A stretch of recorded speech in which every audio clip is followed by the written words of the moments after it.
সংবিধানে একটা কমা, দাড়ি, সেমিকোলন, এটা পরিবর্তন হয় সংস্কার। একটা লাইন পরিবর্তন হয় সংস্কার। আমি জানি না এই দুইটা শব্দের মধ্যে পার্থক্য কী। একটা লাউ, একটা কদু কিনা আমি জানি না। আমি এত বিশেষজ্ঞ নই। আমি বিশেষজ্ঞদের কাছে জানতে চাই আমরা সমস্যাটা কী, আমরা সমাধান করতে চাই। আমরা যা চাই, আমরা সংবিধানে লিখতে চাই, নতুন করে লিখতে চাই, সংবিধানে সবই ইনকর্পোরেটেড হবে এবং আমরা লিখতে চাই সংবিধানে, আমরা সেই আলোকে দেশটাকে গঠন করতে চাই। আমাদের উদ্দেশ্য একটা ভবিষ্যৎ তৈরি করা। বিসমিল্লাহির রহমানির রহিম।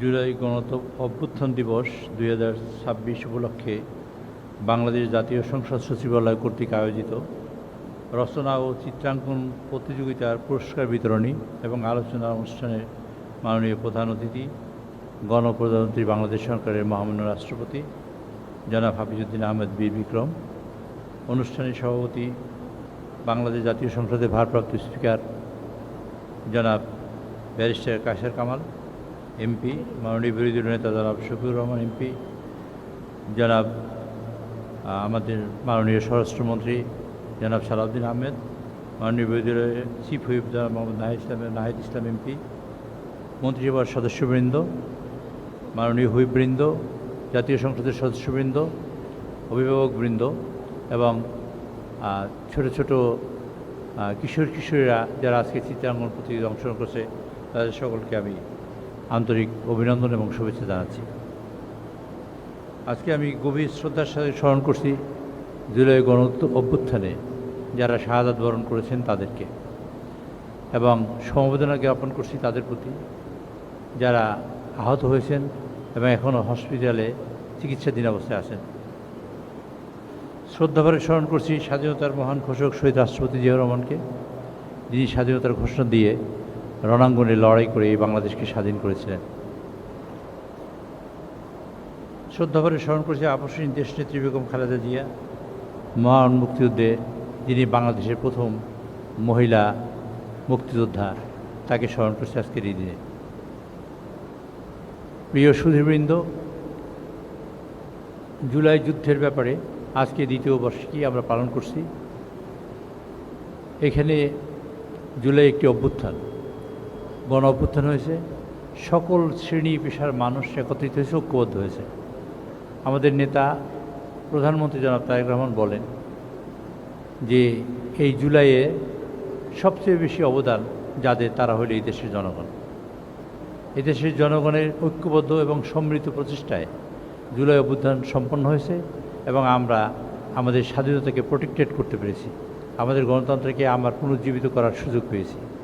আমরা বলি, আমাদের নেতা বলেন যে 1971 সালে আমরা যুদ্ধ করে দেশ স্বাধীন করেছি, দেশ স্বাধীন হয়েছে, কিন্তু 24 সালে 2024-এ 5ই আগস্ট আমরা স্বাধীনতাকে সুসংহত করেছি। আমরা আমাদের গণতন্ত্রকে পুনঃপ্রতিষ্ঠা করার প্রয়াস পেয়েছি।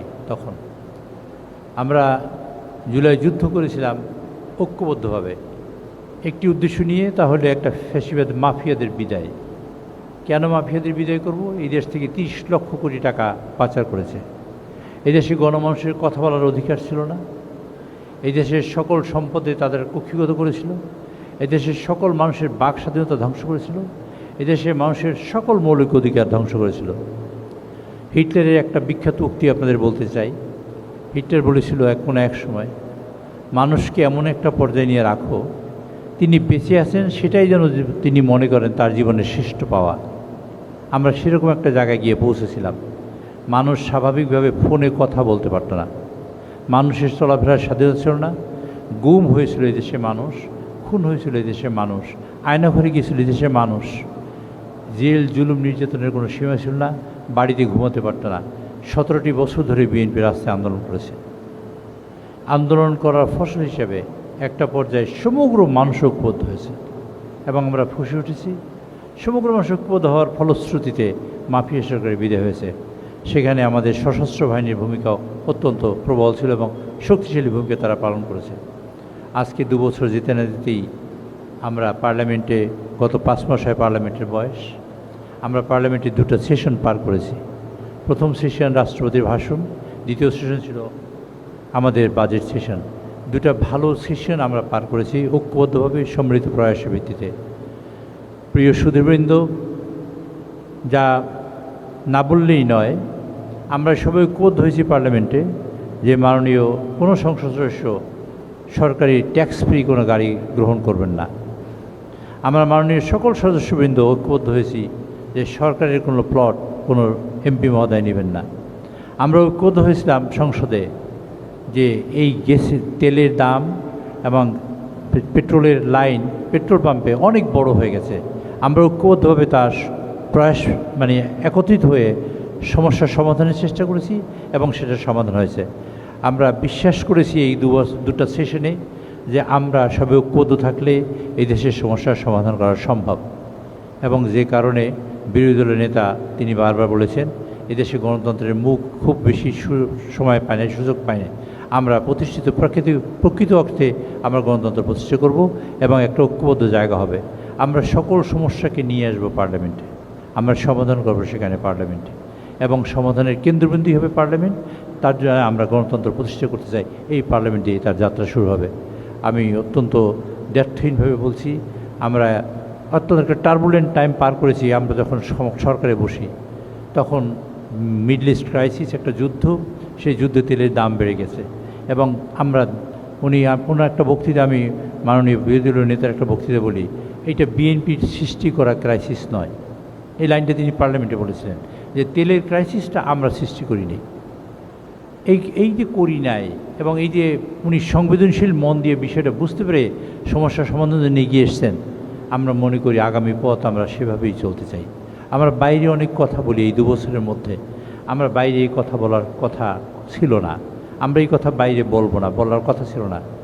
আজকে তারেক রহমান সাহেবের আমরা দোষ দিতে পারি, তারেক রহমান সাহেব সরে গেলে কে বসবেন ক্ষমতায়? আপনি যদি বসেন আমরা বলবো, স্বাগতম জানাবো যদি গণতান্ত্রিক পদ্ধতিতে আসেন। আমরা চাই কি?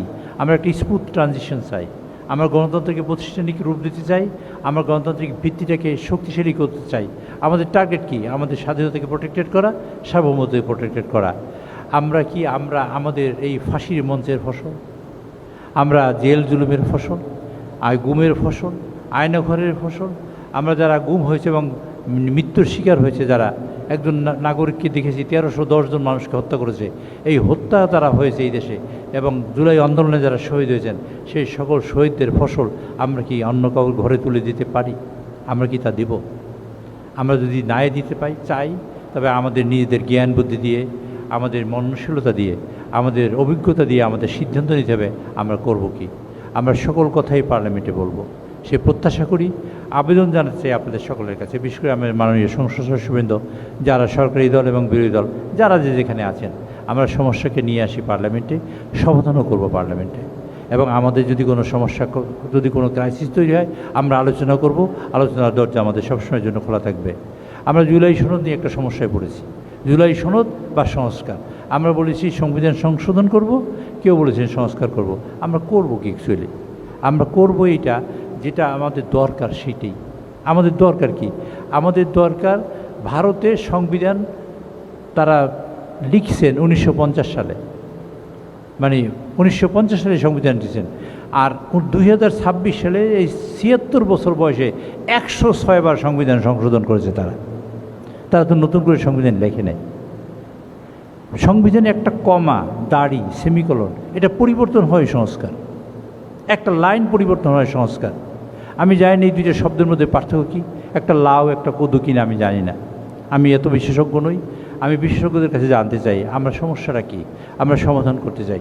আমরা যা চাই, আমরা সংবিধানে লিখতে চাই, নতুন করে লিখতে চাই, সংবিধানে সবই ইনকর্পোরেটেড হবে, এবং আমরা লিখতে চাই সংবিধানে, আমরা সেই আলোকে দেশটাকে গঠন করতে চাই। আমাদের উদ্দেশ্য একটা ভবিষ্যৎ তৈরি করা, আমাদের উদ্দেশ্য গণতন্ত্র প্রতিষ্ঠা করা, আমাদের উদ্দেশ্য নতুন জেনারেশন যারা আজকে চিত্রাঙ্কন করেছে, যারা আজকে জুলাই চেতনাকে ধারণ করবে, 71-এর চেতনাকে ধারণ করবে, তারা যেন একটা সুখী সমৃদ্ধশালী দেশ পায়, একটা দেশ পায় যেখানে তারা বসবাস করতে পারে, একটা দেশ পায় স্বাধীন দেশ, একটা দেশ পায় যেখানে সার্বভৌমত্ব থাকবে, স্বাধীনতা থাকবে। সেই দেশটা আমরা দিয়ে দিতে চাই তাদের হাতে। আমরা সেই প্রত্যাশা করে আমি আমার সুধীবৃন্দ যারা আছেন, আমাদের সরকার দলীয়, বিরোধী দলীয় সকল সদস্যবৃন্দের কাছে আমি বিনয়ের সাথে আরেকবার অনুরোধ করতে চাই, আসুন সকল সমস্যাই আমরা সমাধান করব পার্লামেন্টে, বাইরে কথা বলে নয়। আমরা বাইরে যদি কেউ কথা বলি, আমরা কার করি। আজকে একটা পিন নষ্ট যদি হয় এই দেশের সম্পদ নষ্ট হবে। আমরা যদি একটা আঁচড় দেই কারো বিরুদ্ধে, সেটা আমি আমার গায়ে আঁচড় দেবো। আমরা সেটা দিতে পারি কিনা, সেই চিন্তা চেতনা, সেই জ্ঞান বুদ্ধি আমরা নিজেরাই খাটাবো। এ দেশ আমাদের, এই দেশকে আমরা গর্ব। যারা এই দেশ ধ্বংস করতে চেয়েছে, এই দেশ স্বাধীনতাকে লুণ্ঠন করতে চেয়েছে, স্বাধীনতা একজনের পায়ের নিচে দিতে চেয়েছে, আমরা তো সেই লোক না।